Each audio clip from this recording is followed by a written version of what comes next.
Thank you, everyone. Good morning. It's nice to be back at the Community Miracle Center and at our service. It's been a while since I've been able to give a talk.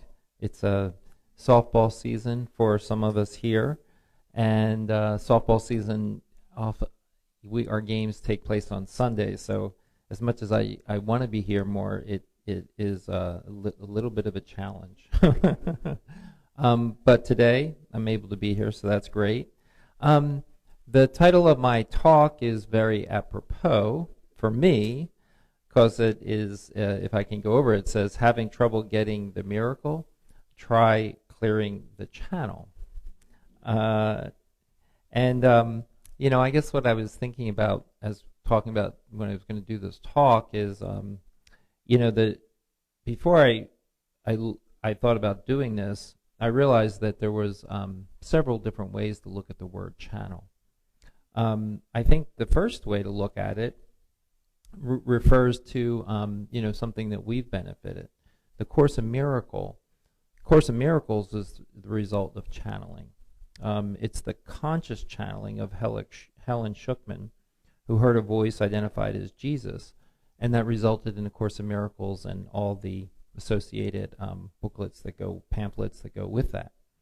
So one type of channeling is actually just hearing this inner voice and somehow communicating or messaging it to others. Another kind of channeling is the unconscious channeling that takes place. And the most famous example of this that I know is Edgar Cayce. And Edgar Cayce, if you've ever heard of him, he had to actually go into kind of like a trance-like state. So what he would do is he would lay down, close his eyes, and fold his arms around his stomach, and then he would have a person there that transcribed his trance, what came through his channeling, and his wife would be the person who would talk to him and give the questions that people that came to him for help. And a lot of times his channeling revolved around holistic healing or treatment for illnesses. And apparently it was very successful. That's why people kept coming to him. So that's one type of channeling.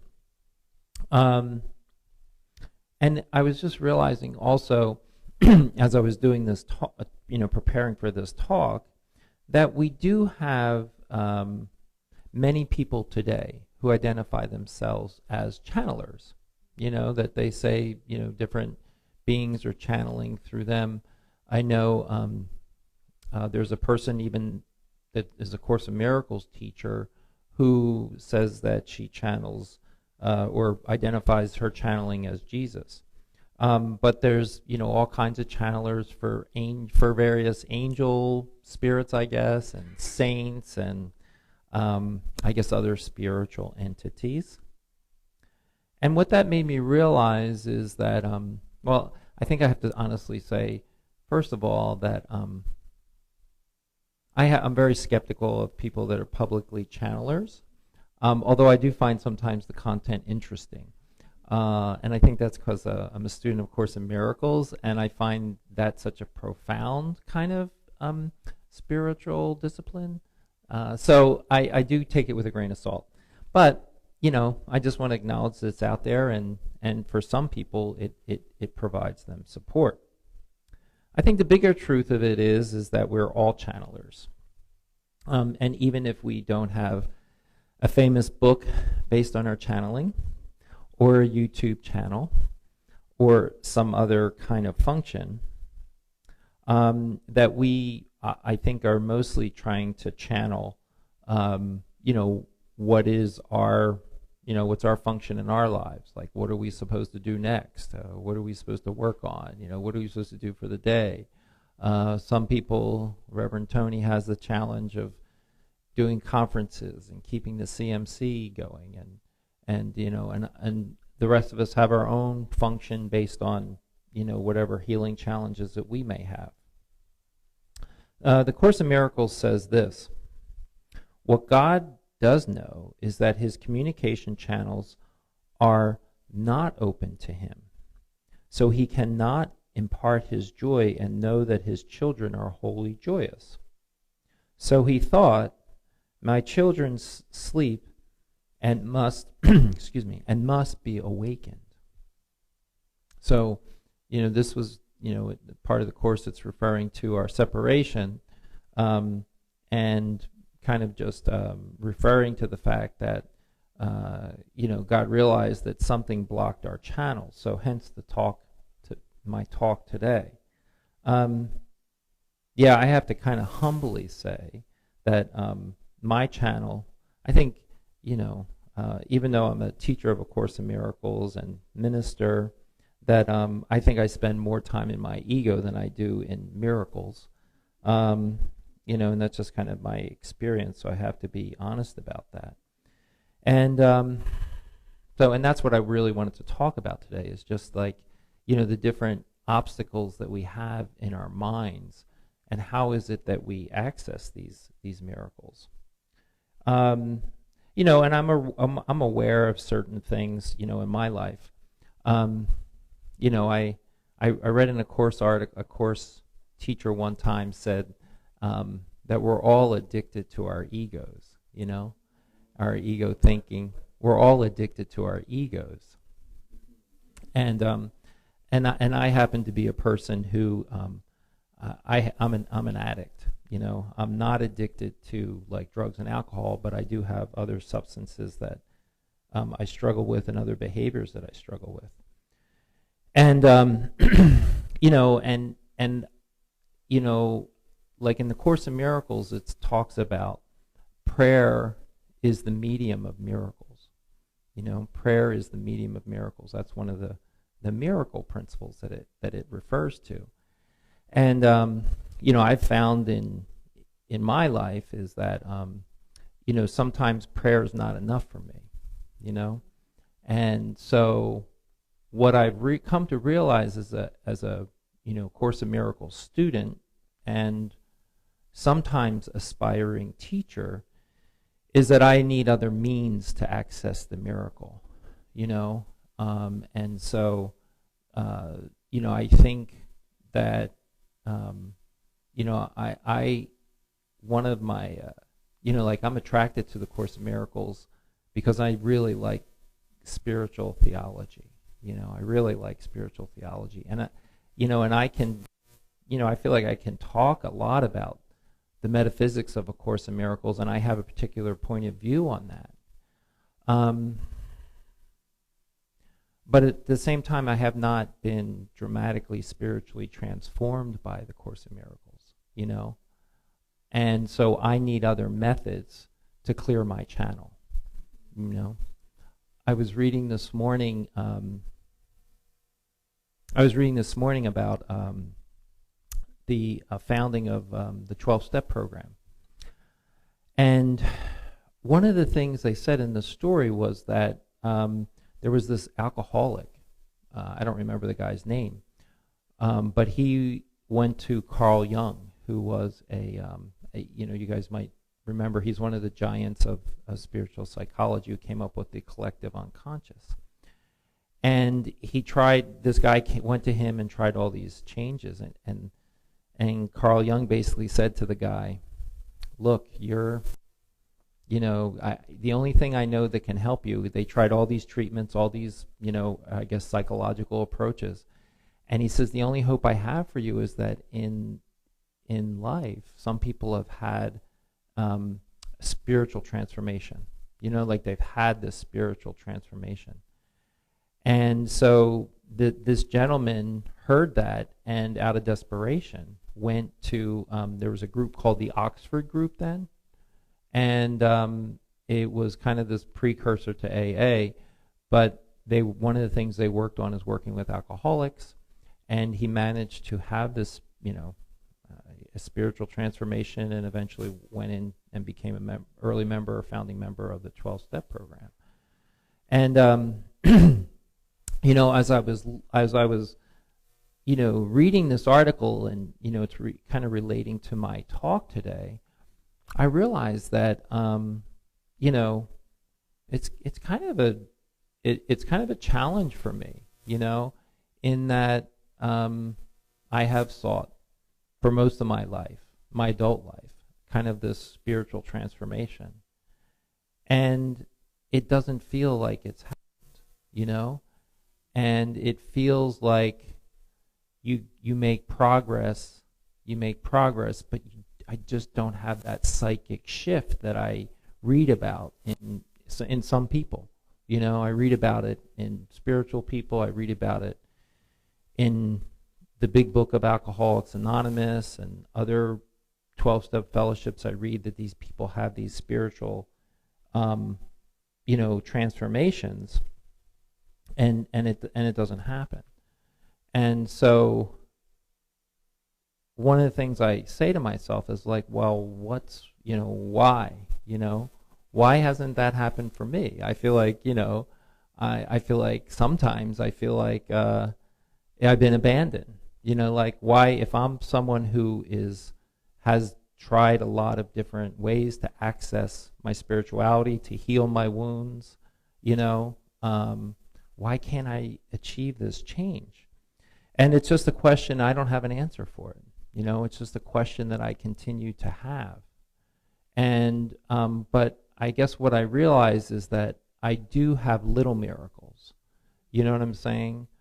Like, for me, it really helps me accessing groups and sharing for 2.5 to 3 minutes my personal experience. And that lifts the incredible guilt and shame that I feel in my life sometimes, about the past and about present things that go on in my life. And so, that really works for me. And sometimes it means I sit down and I write a lot, and I just write about experiences or things that I feel like are blocking my connection to God, and sometimes that works. And sometimes when we go to our, Thursday night class, and we talk there at the class, the reading sometimes shifts me, and the shares sometimes shift me, and the laughter sometimes shifts me, So, like really what I'm realizing, about my talk today is that, that's what it's really about. When we talk about A Course in Miracles, I do think that there are probably master teachers, out there who really do get the inspiration, have that connection to God or Holy Spirit, all the time, and can just get that direct connection. But my experience is like in order to clear our channels is that we have to have some, means to the miracle. I think I've talked about this before. That's, just kind of my experience. I'll tell you one thing. So one real, just get very specific, one recent challenge I've had, which seems silly by the world standards, but for my particular makeup is not necessarily silly. I took over coaching this team this year called the Hearts of Fury. I like the idea of a heart, and so I picked that name. Well, someone suggested it to me. I took it, and kind of what happened was we're a masters team. That means we're players over 50. And actually, you guys came to the game. You came to one of the games. That's right. Yay! Yeah. You guys came to one of the games. That was really cool. And but what we're playing in a division. It's all based on ratings, and we're rated in the C division, C1 division it's called, and turns out to be very competitive. And in this course season, we were 0-8, meaning we hadn't won a game, and we went into games 9 and 10. This feeling we were going to win. And during the early part of the game, we played Reverend Vincent's teams first, and they were killing us, And I could tell my team was flat, and I I mean, the whole year I had been so positive, and I think doing a really good job in leading the team for the most part, and saying the right things and being very much on point. And in that game, I just, the ego, I got an ego attack. I got an attack by the ego, and I basically checked out mentally. And I was kind of making decisions, kind of there, but kind of not there. And I really had just a profound bottom that night. Like I was just feeling incompetent. I wanted to resign as coach of the team. I thought it was my fault. Just all these terrible, terrible thoughts and feelings that I had. And, and it's not anything that someone that plays, in sports you're always taught, never quit, keep trying, and all this kind of stuff. And I didn't. I ended up, staying with the team, but it was because of we have a leadership team. Reverend Vincent's on there, and another couple guys are on there. And I told them I didn't want to coach the team anymore. I was just too depressed about the whole thing. And they encouraged me to stay on, and that I was doing the best I could, and I was doing some right things, and that was good. So, it was just like I was saying earlier, there's always a miracle there, and there were little miracles along the way. Just sharing it and getting some positive feedback, and just kind of going through the just all those terrible thoughts that I was having about it, and eventually you come out of it. And I made a couple decisions relevant to the team. I added a player because we needed, even though we have 18 players, we were missing a player in a position that was really crucial. So I added a player. Yeah, Vincent helped suggested that. I didn't want to do it, but we did it. I sent an email to the team just saying, you know what, guys, we need, it's the reality, right? It's the world. You still have to perform, and it's like I just told people, we're just, even though we're an older team, we're making basic errors that we shouldn't be making, and we have to. If you're going to do that, I can't play you. Basically, you're going to have to step up a little bit. I'm not play you, but basically that. And so that's kind of what I did on that level. Now the funny thing about this is that next weekend, I think, was Mother's Day, which I think may have been last weekend, and the team we were supposed to play forfeited. So we got our first win.